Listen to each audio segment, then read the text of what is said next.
மறக்காமல் சப்ஸ்கிரைப் பண்ணிவிட்டு like share comment பண்ணுங்கள். ஹாய் ஃப்ரெண்ட்ஸ், இந்த வீடியோவில் நம்ம எதை பற்றி பார்க்க போகிறோம்னா, வழக்கமாக பார்க்குற மாதிரி ஒரு அமானுஷ்யமான திகில் நிறைந்த சம்பவங்களை தான் இந்த வீடியோலையும் முழுமையாக பார்க்க போகிறோம். இந்த சம்பவம் எப்போ நடந்திருக்குது அப்படின்னா 2020ஆம் ஆண்டு காலத்தில் தான் இந்த சம்பவங்கள் எல்லாமே நடந்திருக்குது. இந்த வீடியோவோட ஒன்லைன் ஸ்டோரி என்ன அப்படின்னா, 2020ஆம் ஆண்டு காலத்தில் வால்பாறையை பூர்வீகமாக கொண்டு வாழ்ந்துட்டு வந்த ஒரு இளைஞருக்கு காட்டு மோகினியினால் ஏற்பட்ட அமானுஷ்யமான திகில் நிறைந்த சம்பவங்களை தான் இந்த வீடியோவில் முழுமையாக பார்க்க போகிறோம். அந்த நபரோட பேர் ராகுல். ராகுல் அவரோட கல்லூரி படிப்பெல்லாம் படித்து முடிச்சதுக்கப்புறமா அவர் படிப்புக்கு தகுந்த மாதிரி ஒரு வேலையை தேடிக்கிறாரு. அங்கே இருக்கிற ஒரு டீ எஸ்டேட்லேயே ஒரு வேலையும் தேடிக்கிறாரு. அது மட்டும் இல்லாமல் அவரோட வேலையும் சிறப்பாக செஞ்சுட்டு வந்துட்டு இருக்கிறாரு. இப்படி போயிட்டு இருக்கிற டைமில் 2020ஆம் ஆண்டு காலத்தில் லாக்டவுன் போடப்படுது. அந்த டைமில் கிட்டத்தட்ட 1லேருந்து ஒரு 2 மாதம் லாக்டவுன் அப்படிங்கிறதுனால எல்லாரும் அவங்க வீட்லேயும் முடங்கி கிடக்கிறாங்க. இதுக்கப்புறமா தளர்வுகள் அப்ளை பண்ணப்பட்டு அவங்க வேலையை செய்ய போகிறாங்க. ராகுலும் அவரோட வேலையை செய்ய வந்திருக்கிறாரு. இப்படியே கொஞ்சம் நாட்கள் போக ஆரம்பிக்குது. அப்படி போயிட்டு இருக்கும்போது ஒரு நாள் வேலை சீக்கிரமாகவே முடிஞ்சு போகிற ராகுல், சரியாக சொல்லப்போனால் ஒரு 5:30 மணிக்கே ராகுல் கிளம்பிடுவார்னு சொல்லப்படுது. ஆனால் அன்னைக்கு வேலை ஜாஸ்தியாக இருந்ததுனால கிட்டத்தட்ட ஒரு 7-8 மணி ஆகியும் அவர் ஃபேக்ட்ரி விட்டு வெளியே போகவே இல்லை. ஒரு வழியாக வேலையெல்லாம் முடிச்சாச்சு, சரி வீட்டுக்கு கிளம்பலான்னு சொல்லி வெளியே வந்த ராகுல் அவரோட வண்டி பஞ்சராக இருக்கிறத பார்த்துட்டு ரொம்ப ஷாக் ஆகிடுறாரு. இந்த டைமில் என்ன பண்ணுறதுன்னு சொல்லிட்டு தெரியாமல் யோசிச்சுட்டு வந்த ராகுலுக்கு அப்போ தான் ஒரு ஐடியா வருது. அவர் வண்டியிலேருந்து பஞ்சர் கிட்ட எடுத்து அவரால் முடிஞ்ச அளவுக்கு அவர் வண்டிக்கு பஞ்சர் போட்டு எஸ்டேட்லேருந்து கிளம்பவும் ஆரம்பிக்கிறாரு. அப்படி கிளம்பி கொஞ்சம் கொஞ்சமாக போயிட்டு இருக்கிற ராகுலுக்கு ஒரு ஐடியாவும் தோணுது. அப்படி என்ன ஐடியா அவருக்கு தோணுது அப்படின்னா, அவர் வீட்டுக்கு போகிறதுக்கு 2 ரூட் இருக்குது. ஒன்று மெயின் ரூட்டு, அது தார் வழிச்சாலை. அந்த வழியிலே போனோம்னா ரொம்ப தூரம் போகிற மாதிரி இருக்கும். அந்த வழிகளை பெரும்பாலும் யாரும் யூஸ் பண்ணுறதில்ல. ஏன் அப்படின்னா காட்டுக்கு நடுவில் இருக்குது அப்படிங்கிறதுனால மிருகங்களோட நடமாட்டம் அதிகமாகவும் இருக்கும். அது மட்டும் இல்லாமல் பெரிய மிருகங்கள் இடையே தேடி அந்த வழியாக தான் வரும்னு சொல்கிறாங்க. ஆனால் ராகுலும் இந்த வழியை நிறைய டைம் பயன்படுத்தி இருக்கிறாரு. காலை நேரங்களில் பயன்படுத்தி இருக்கிறாரு. ஆனால் நைட்டு இது வரைக்கும் பயன்படுத்தினதே இல்லை. ஷார்ட்கட்லேயே போய்க்கலான்னு சொல்லிட்டு ராகுலும் அந்த முடிவெடுத்து ஷார்ட்கட்டில் போக ஆரம்பிக்கிறாரு. ஆனால் ராகுலுக்கு அப்போ தெரியல, இந்த சம்பவம் தான் அவரோட வாழ்க்கையவே திருப்பி போட போகுதுன்னு. அப்படி என்ன நடந்திருக்குதுன்னா, ராகுலோட பைக் கொஞ்சம் கொஞ்சமாக மெயின் ரோட்லேருந்து இறங்கி அந்த ஷார்ட்கட்குள்ளே இறங்கி போக ஆரம்பிக்குது. அப்படி போயிட்டுருக்கும்போது பலமாக காற்றும் வீச ஆரம்பிக்குது. அந்த காற்றுல அந்த மரங்கள் ஆடும்போது ஒரு விதமான ஓசையும் அச்சுறுத்தும் வகையில் ஒரு இசையும் இசைக்கப்படுது. அந்த சத்தத்தை கேட்டுட்டு ராகுலுக்கு கொஞ்சம் கொஞ்சமாக பயம் வர ஆரம்பிக்குது. இப்படியே போயிட்டுருக்கிற டைமில் ராகுல் சரியாக நடுக்காட்டுக்கு வந்துடுறாரு. அப்படி போயிட்டுருக்கும்போது தூரத்தில் யாரோ நின்றுட்டுருக்கிற மாதிரி ஒரு உருவம் நிற்குது. அதை பார்த்துட்டு ராகுலும் இந்த நேரத்தில் இந்த காட்டுக்குள்ளே யாரும் நிற்கிறா, ஒரு வேளை மிருகம் ஏதாவது நிற்குதா என்னன்னு தெரியலையேன்னு சொல்லிட்டு ரொம்ப மெதுவாக அந்த உருவத்தை நோக்கி போக ஆரம்பிக்கிறாரு. அப்படி போயிட்டுருக்க அந்த உருவம் இவர் பக்கத்தில் நெருங்கி வர மாதிரி தெரியுது. ஆனால் இவர் தான் அந்த உருவத்தை நோக்கி போயிட்டுருக்கிறாரு. ஒரு வழியாக அந்த உருவத்துக்கிட்டையும் போயிடுறாரு. அப்படி போய் பார்க்கும்போது தான் ஒரு பொண்ணுன்னு தெரியுது. அந்த பொண்ணு இந்த நபரையே ஒத்து பார்த்துட்டே இருக்கிறாங்க. அப்படி பார்த்துட்டு இருக்கும்போது ராகுலும் ஒரு பயம் கலந்த அமைதியோட அந்த பொண்ணோட முகத்தை பார்த்துட்டே இருக்கிறாரு. ஒரு 2 செகண்ட் பார்த்ததுக்கப்புறம், யாருமா நீங்கள் இந்த நேரத்தில் இந்த காட்டுக்குள்ளே என்ன பண்ணுறீங்கன்னு சொல்லி கேட்கவும், வழி தெரியாமல் இந்த காட்டுக்குள்ளே வந்துட்டேன், அந்த பக்கம் என்னோட கிராமம் இருக்குது, அந்த கிராமத்துக்குள்ளே கூப்பிட்டு போய் நீ விட்டுறீங்களான்னு சொல்லி கேட்கவும் ராகுலுக்கு ஒரு சந்தேகமும் ஏற்படுது. ஏன்னா அந்த காட்டுக்கு அந்த பக்கம் இருக்கிற கிராமம் ராகுலோடது. அந்த கிராமத்தில் இந்த பொண்ணை பார்த்ததே இல்லையேன்னு யோசனையோட, இந்த பொண்ணு ஏதாவது நம்மளை ஏமாற்ற பார்க்குறாங்களான்னு சொல்லி ஒரு யோசனையில் அந்த பொண்ணுக்கிட்ட பேச்சு கொடுக்க ஆரம்பிக்கிறாரு ஒரு பயத்தோடையே. அப்படி பேச்சு கொடுத்துட்டு இருக்கும்போது அந்த பொண்ணும், இல்லைங்க நான் ஊருக்கு புதுசு, கமலம் அம்மாளோட பேத்தி நான் அப்படின்னு சொல்லவும், கமலம் அம்மாள் அப்படிங்கிற ஒரு பாட்டி அந்த ஊருக்குள்ளேயே வாழ்ந்துட்டு வந்துட்டு இருக்கிறாங்க பல காலமாக. சரி, அந்த பாட்டியோட பேர் சொல்லவும் இவரும் உண்மைதான் நினச்சிட்டு, எப்படி நீங்கள் இந்த ரோட்டுக்குள்ளே வந்தீங்க அப்படிங்கவும், ரோட்டில் நான் ஒருத்தர்கிட்ட அட்ரஸ் கேட்டேன், இப்படி போனீங்கன்னா சீக்கிரம் போயிடலான்னு சொல்லி சொன்னார் அப்படின்னு சொல்லவும், நீங்கள் எப்போ வந்தீங்க இந்த ரோட்டுக்கு அப்படின்னு சொல்லி கேட்கவும், நான் 2 மணி நேரமாக இந்த காட்டுக்குள்ளேயே தான் சுற்றிட்டு இருக்கிறேன், எனக்கு ரொம்ப பயமாக இருக்குது அப்படின்னு சொல்லி பயம் கலந்த ஒரு சிரிப்போடையே அந்த நபரை பார்த்து பேச ஆரம்பிக்கிறாங்க.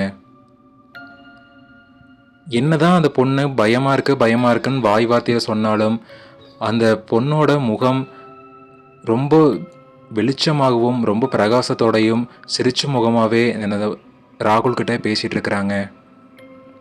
ராகுலும் என்ன பண்ணுறதுன்னு தெரியாமல் புதுசாகவும் இருக்கிறாங்க, இவங்க சொல்கிறது உண்மையான்னு தெரியல. ஒரு பொண்ணை இந்த நடுக்காட்டுக்குள்ளே விட்டுட்டு எப்படி போகிறதுன்னு சொல்லிட்டு டயரும் வேறு பஞ்சர் ஆயிடுச்சு, என்ன பண்ணுறது அப்படின்னு சொல்லி யோசனை பண்ணிட்டு சரி வாங்க போகலான்னு சொல்லி அந்த பொண்ணையும் வண்டியில் கூப்பிட்டு மெதுவாக அந்த இடத்த விட்டு நகரவும் ஆரம்பிக்கிறாரு. இவ்வளவு நேரமாக அதிபயங்கர காற்று வீசி கொண்டு இருக்கும்போது அந்த மரங்களெல்லாம் ஆடி ஒரு பயமுறுத்தும் ஒரு ஓசையை கொடுத்துட்டு இருந்தது. ஆனால் இப்போது அந்த காடே ஒரு மயான அமைதியாக இருக்கிறத பார்த்துட்டு ராகுலுக்கு இன்னுமே பயமாக ஆரம்பிக்குது. சரி நம்ம அமைதியாகவே போயிட்டு இருந்தோம்னா ரொம்ப பயமாக இருக்கும், ஏதாவது பேச்சு கொடுத்துட்டே போகலாம், அதிகமாக நம்ம பேசினோம்னாலும் ஏதாவது பக்கத்தில் இருக்கிற மிருகங்கள் நம்மளை தாக்கறதுக்கு வாய்ப்பு இருக்குது, அதனால் நம்ம மெதுவாக கொஞ்சம் லைட்டாக பேசிகிட்டே போகலாம் அப்படின்னு சொல்லிட்டு இந்த பொண்ணுக்கிட்ட கொஞ்சம் கொஞ்சம் பேச்சு கொடுக்க ஆரம்பிக்கிறாரு. உங்கள் பேர் என்னன்னு சொல்லி கேட்கவும் அந்த பொண்ணும் என் பேர் மோகனான்னு சொல்லுது. மோகனாவா, நீங்கள் எந்த ஊருன்னு சொல்லி கேட்கவும் எல்லா ஊருமே என் ஊர் தான் சொல்லி அந்த பொண்ணு சொல்ல ஆரம்பிக்கிறாங்க. எல்லா ஊருமே உங்கள் ஊரா, என்ன விளையாடுறீங்களா, எந்த ஊருன்னு சொல்லி தானே நான் கேட்டேன், அதுக்கு எதுக்கு நீங்கள் இப்படி பேசுகிறீங்கன்னு சொல்லி கேட்கவும் இல்லைங்க நான் விளையாட்டுக்கு சொன்னேன், காடு இருக்கிற ஊர் எல்லாமே என்னோடய ஊர் தான் அப்படின்னு சொல்லிட்டு அந்த பொண்ணு சிரிச்சே அந்த நபரை பயமுறுத்த ஆரம்பிக்கிறாங்க. நம்ம பயமாக இருக்குதுன்னு சொல்லி இந்த பொண்ணுக்கிட்ட பேசினோம்னா இந்த பொண்ணு நம்மளை சிரிச்சே ரொம்ப பயமுறுத்துதுன்னு சொல்லிட்டு அந்த நபர் அவர் வண்டியை ஓட்டுறதுலே கவனம் ஃபுல்லாக வச்சுட்டு ஓட்ட ஆரம்பிக்கிறாரு.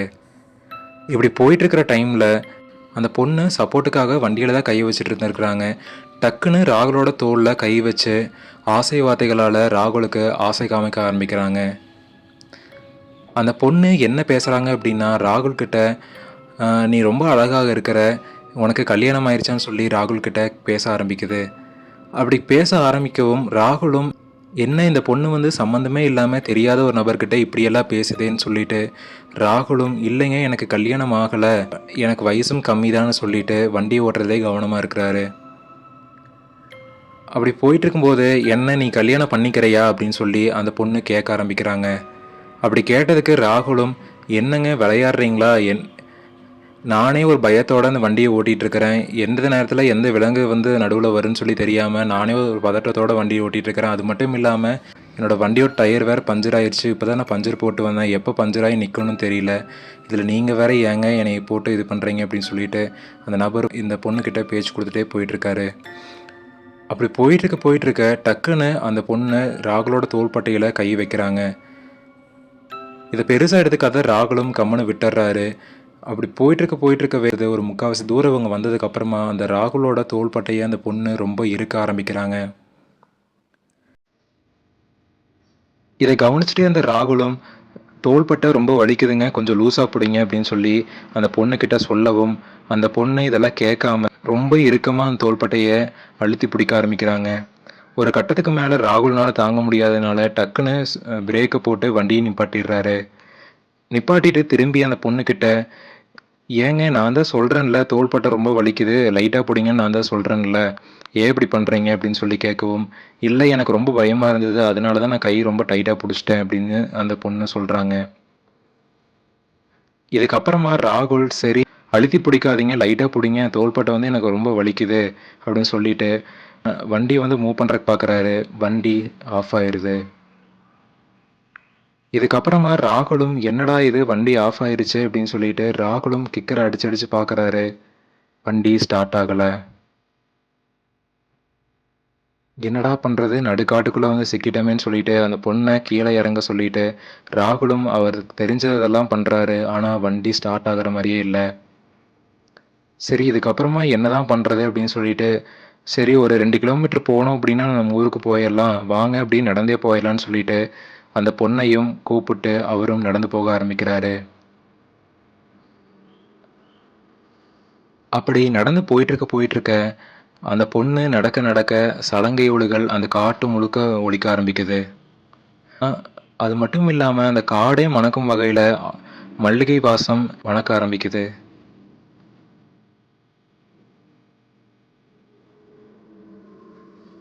அந்த காடு முழுக்க மல்லிகை வாசமும் இந்த பொண்ணோட கொலுசு சத்தமும் அந்த காடு ஃபுல்லாக ஒலிக்க ஆரம்பிக்குது. முன்னாடியே பயத்துலேருந்து ராகுலுக்கு இன்னுமே பயத்தை ஏற்படுத்துது.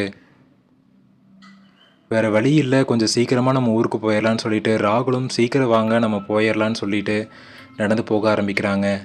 இப்போது மணி சரியாக 11:30. அவங்களும் தங்களால் முடிஞ்ச அளவுக்கு வேக வேகமாக போயிட்டுருக்கிறாரு. போயிட்டுருக்கும்போது அப்படியே அந்த பொண்ணுக்கிட்டேயும் முன்னாடி பார்த்த மாதிரியே அந்த பொண்ணுக்கிட்ட பேசிகிட்டே வந்துட்டுருக்கிறாரு. அப்படி பேசிகிட்டே வந்துட்டுருக்கும்போது, சரி என்கிட்ட விளையாட்டுக்கு தானே அப்படியெல்லாம் பேசிகிட்டு இருக்கிறீங்க, உங்களோட உண்மையான ஊர் எது அப்படின்னு சொல்லி உங்கள் ஊர் பேரை சொல்லுங்கள் அப்படின்னு அந்த பொண்ணுக்கிட்ட கேட்டுகிட்டே நடந்து போயிட்டுருக்கிறாரு. ஆனால் அந்த பக்கம் இருந்து எந்த வார்த்தைகளுமே எந்த பதிலுமே வரல. என்னங்க எதுவுமே பேச மாட்டேங்கிறீங்க, ஏதாவது தப்பாக நினச்சிட்டிங்களான்னு சொல்லிட்டு ராகுலும் டக்குன்னு பின்னாடி திரும்பி பார்க்கும்போது அந்த பொண்ணே அங்கே இல்லை.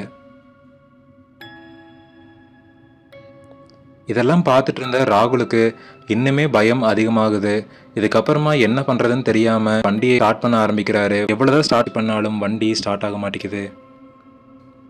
இதுக்கப்புறமா ராகுலும் ரொம்ப முயற்சி பண்ணுறாரு வண்டியை ஸ்டார்ட் பண்ணுறதுக்கு. ஆனால் வண்டி ஸ்டார்ட் ஆகிற மாதிரியே இல்லை. டக்குன்னு வண்டியை ஸ்டார்ட் பண்ணுறதுக்கு கிக்கர் அடிக்கும்போது வண்டியோட ஹெட்லைட் ஆன் ஆகி டக்குன்னு அந்த பொண்ணோட உருவம் அந்த வண்டிக்கு முன்னாடி வந்துடுது. இதை பார்த்து ராகுல் மிரண்டு போயிடுறாரு. இதுக்கப்புறமா அந்த பொண்ணை பார்த்து எங்கெங்கே போனீங்க, திடீர்னு காலை காணோம் முன்னாடி வந்து நிற்கிறீங்க அப்படின்னு சொல்லி கேட்கவும், நான் எங்கேயும் போகல, அங்கே கூடயே தான் இருக்கிறேன்னு சொல்லி அந்த பொண்ணை இன்னும் பயத்தை ஏற்படுத்துகிறாங்க. என்னங்க சொல்கிறீங்க, நான் இவ்வளோ தூரம் உங்ககிட்ட பேசிகிட்டு இருக்கிறேன், நீங்கள் வந்து எந்த பதிலுமே பேசாமல் அமைதியாக இருந்தீங்க, நான் திரும்பி பார்க்கும்போது உங்கள் ஆளையே காணுமேன்னு சொல்லி பேசவும், இல்லைங்களே நீங்கள் தான் தனியாக பேசிகிட்டு இருந்தீங்க, நான் என்ன பேசுகிறீங்கன்னு சொல்லி நான் உங்ககிட்ட கேட்டுட்டு இருந்தேன், அது உங்களுக்கு தெரியலையான்னு சொல்லி அந்த பொண்ணு இவர் ஆச்சரியப்படுற வகையில் இவர் மேலே பழி சொல்ல ஆரம்பிக்கிறாங்க. ஊர் மக்கள் சொல்கிறது கரெக்டு தான், நைட் நேரமாக இந்த பக்கமாக வந்தோம்னா ஏதோ ஒரு பிரச்சனை இருக்குதுன்னு சொல்லிட்டு ராகுலும் வண்டியிலேருந்து இறங்கி வண்டி தள்ளிட்டு ஓட ஆரம்பிக்கிறாரு. அப்படி போயிட்டு இருக்கும்போது திடீர்னு ராகுலோட வண்டி நகர மாட்டேங்குது. என்னடா இது வண்டி நகர மாட்டேங்குது, இத்தனைக்கும் நம்ம வண்டி ஓட்டிட்டு கூட போல தள்ளிட்டு தான் போகிறோம், வண்டி ஏன் நகர மாட்டேங்குதுன்னு சொல்லிட்டு ராகுலும் ஒரு அச்சம் கலந்த பயத்தோட என்ன பண்ணுறதுன்னு தெரியாமல் முழிச்சிட்ருக்கிறாரு. ஏன்னா அந்த காட்டுக்குள்ளே வண்டியும் விட்டு போக முடியாது, ஏதாவது மிருகங்கள் வந்தாலும் சேதப்படுத்திடும், என்ன பண்ணுறதுன்னு தெரியலையேன்னு சொல்லி யோசனை பண்ணிகிட்டு இருக்கும்போது அந்த பொண்ணோட முகத்தை பார்க்குறாரு. அப்படி பார்க்கும்போது அந்த பொண்ணோட முகம் இன்னுமே பிரகாசிக்க ஆரம்பிக்குது. அது மட்டும் இல்லாமல் ராகுலுக்கு இவ்வளோ நேரம் அந்த பொண்ணு மேலே இருந்த கோபங்கள் கொஞ்சம் கொஞ்சமாக கம்மியாகி அந்த பொண்ணை நேசிக்கிற மாதிரியெல்லாம் ஒரு ஃபீலிங் அந்த பொண்ணு மேலே ஏற்பட ஆரம்பிக்குது. இது என்னடா இது, நம்மளையும் கடந்து ஒரு ஃபீலெல்லாம் வெளியே வருது அப்படின்னு சொல்லிட்டு ராகுலும் ஒரு பயம் கலந்த அச்சத்தோடையே பார்த்துட்டு இருக்கும்போது அந்த பொண்ணு ஒரு அச்சம் கலந்த ஒரு சிரிப்போட விகாரமாக சிரிக்க ஆரம்பிக்கிறாங்க. அந்த பொண்ணோட சிரிப்பும் கொலுசு சத்தமும் மல்லிகைப்பூவோட வாசமும் அந்த காடு முழுக்க பரவுது.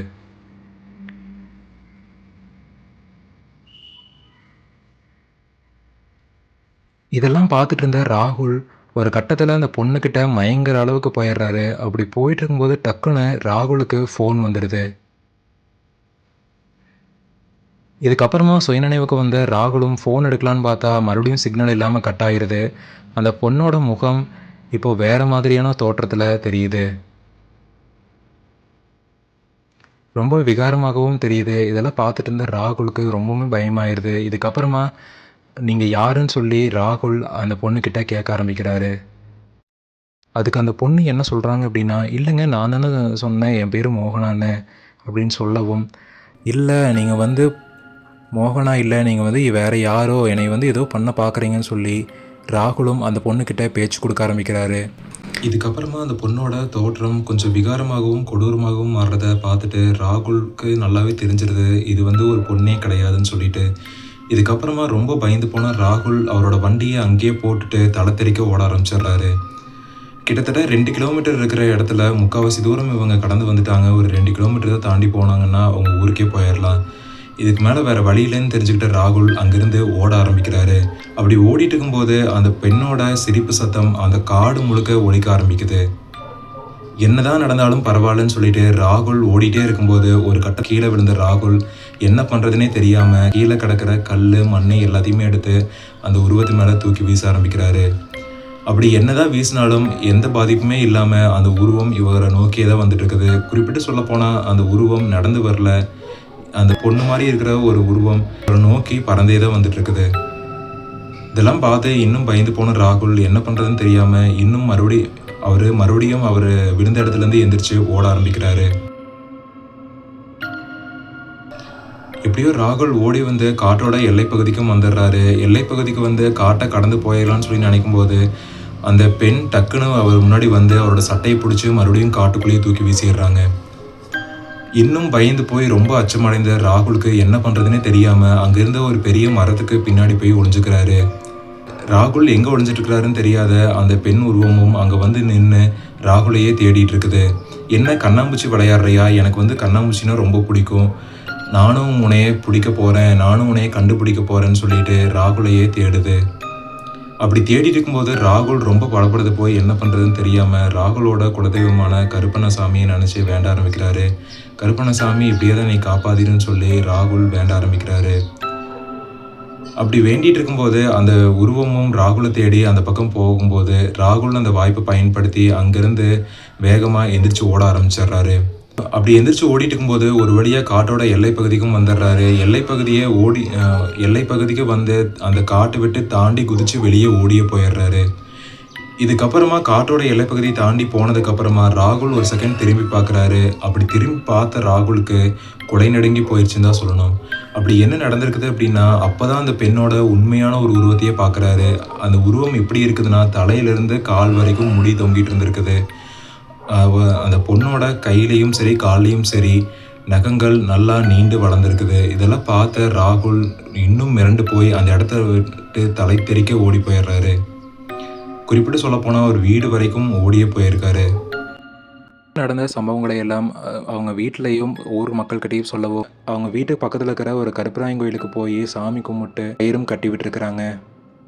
அவங்க என்ன சொல்கிறாங்கன்னா, காட்டு மோகினி மறுபடியும் அவளோட வேலையை ஆரம்பிச்சிட்டான்னு சொல்லிட்டு அவங்க இதுக்கு முன்னாடியே ஒரு 2-3 பேர் இவளால் பாதிக்கப்பட்டிருக்கிறாங்க. அது மட்டும் இல்லாமல் இவ வந்து உடம்புல பூந்துட்டா அப்படின்னா அவ்வளோ சீக்கிரத்தில் வந்து இவளை வந்து உடம்புலேருந்து பிரிச்செடுக்க முடியாது. நல்ல வேளை நீ தப்பிச்சு வந்துட்ட அப்படின்னு சொல்லிட்டு நடந்த விஷயங்கள் எல்லாத்தையுமே ராகுல் கிட்ட சொல்ல ஆரம்பிக்கிறாங்க.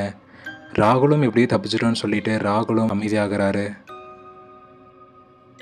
இந்த சம்பவங்களுக்கெல்லாம் அப்புறம் ராகுல் ஒரு வாரம் வந்து வேலைக்கு போகாமல் வீட்டில் ரெஸ்ட் எடுத்துகிட்டு இருந்திருக்கிறாரு. அப்படி ரெஸ்ட் எடுத்துகிட்டு இருக்கும்போது ராகுலுக்கு ஒரு கனவும் வந்திருக்குது. அந்த கனவுல பார்த்த முதல்ல அந்த பொண்ணோட உருவம் வந்து என்ன சொல்லுது அப்படின்னா, என்கிட்ட தப்பிச்ச முதல் ஆள் நீ தான் அப்படின்னு சொல்லிட்டு, இன்றைக்கி இல்லைனாலும் என்னைக்காவது ஒரு நாள் ஒன்று அடைஞ்சே தீருவேன்னு சொல்லிட்டு, கடைசியில் ராகுல் பார்த்த இந்த விகாரமான உருவம் வந்து ராகுலுக்கு பயமுறுத்தி இருக்குது. டக்குன்னு கனவுலேருந்து எந்திரிச்சு ராகுலும் படப்படத்து போய் எப்படியோ தப்பிச்சிட்டோன்னு சொல்லிட்டு ராகுலும் இதுக்கப்புறமா அந்த வழியில் போகிறதையே தவிர்த்திருக்கிறாரு. அதுக்கப்புறமா ஒரு 2 நாள் கழித்து தான் ராகுல் விட்டுட்டு வந்த அவரோட வண்டியை அந்த ஊரில் இருக்கிற பசங்க எல்லாருமே காலை நேரத்தில் போய் எடுத்துகிட்டு வந்திருக்கிறாங்க. அப்படி எடுக்க போகும்போது தான் சரியாக கவனிக்கிறாங்க. ராகுல் ஓடி வந்த பாதை எல்லாமே வந்து அவங்களுக்கு நல்லாவே தெரியுது. ராகுலோட கால் அச்சு, அது மட்டும் இல்லாமல் வண்டி வந்து மூவ் ஆகாமல் அங்கேயே நின்னது, அது எல்லாமே மண்ணோட அச்சில் நல்லாவே தெரிஞ்சிருக்குது. இதுக்கப்புறமா அவங்களும் வண்டியை ஸ்டார்ட் பண்ணி பார்க்கலாமேன்னு சொல்லிட்டு வண்டி கிக்கரை அடிக்கிறாங்க. வண்டி அங்கேயே ஸ்டார்ட் ஆகிருக்குது. இதுக்கப்புறமா ராகுல் சொன்னது உண்மைதான் அப்படின்னு தெரிஞ்சுக்கிட்ட அந்த இளைஞர்களும் இதுக்கு மேலே இந்த வழியை வந்து பயன்படுத்த வேணாம்னு சொல்லிட்டு அவங்களும் மெயின் வழியவே பயன்படுத்திகிட்டு இருக்கிறாங்க. கிட்டத்தட்ட இப்போ ஒரு 6 வருட காலம் ஆயிடுச்சு. எனக்கு நடந்த சம்பவங்களுக்கு அப்புறமா அந்த வழியை வந்து நாங்கள் யாருமே பயன்படுத்துறதில்லை. இன்றைக்கும் நினச்சாலும் அன்றைக்கி நைட் நடந்த சம்பவங்கள் எல்லாமே எனக்கு இன்னும் கொலை நடுங்க வைக்குதுன்னு சொல்லி இந்த கதைக்கு ஒரு ஃபுல் ஸ்டாப் வச்சுருக்கிறாரு நம்ம சப்ஸ்கிரைபரான ராகுல். மோகினிகள் அப்படின்னு குறிப்பிட்டு சொல்லப்போனால், மோகினிகள் வந்து அவங்களுக்கு வேணுங்கிறத கண்டிப்பாக அடையாமல் விட மாட்டாங்க. அது மட்டும் இல்லாமல் காட்டு மோகினிங்கிறது இருக்கிறதுலையே வந்து ரொம்ப பவர்ஃபுல்லானதும் கூட. இந்த காட்டு மோகினியும் சரி துர்மோகினியும் சரி ரெண்டுமே வந்து ஒன்றுக்கொன்று சளைச்சதில்லை. அது மட்டும் இல்லாமல் இந்த 2 மோகினிகளுமே அவங்க அடைய நினைக்கிறதுக்காக எந்த உச்சத்துக்கும் கூட போவாங்க அப்படிங்கிறது சம்பவங்களும் ஒரு எடுத்துக்காட்டு. உங்கள் வாழ்க்கையில் நடந்த அமானுஷ்ய சம்பவங்களை நம்ம சேனலில் பதிவிட கீழே டிஸ்கிரிப்ஷனில் கொடுத்துருக்கிற இன்ஸ்டாகிராம் ஐடியை கிளிக் பண்ணி ஃபாலோ பண்ணி அதுக்கு வாய்ஸ் நோட்டையோ இல்லை அப்படின்னா நீங்கள் சேட் மூலயமா கூட அதுக்கு பதிவிடலாங்க. மேலும் ஒரு அமானுஷ்யமான சம்பவத்தில் சந்திக்கும் வரை தேங்க்ஸ் டு கூகுள்ஸ் இன்வெஸ்டிகேஷன்.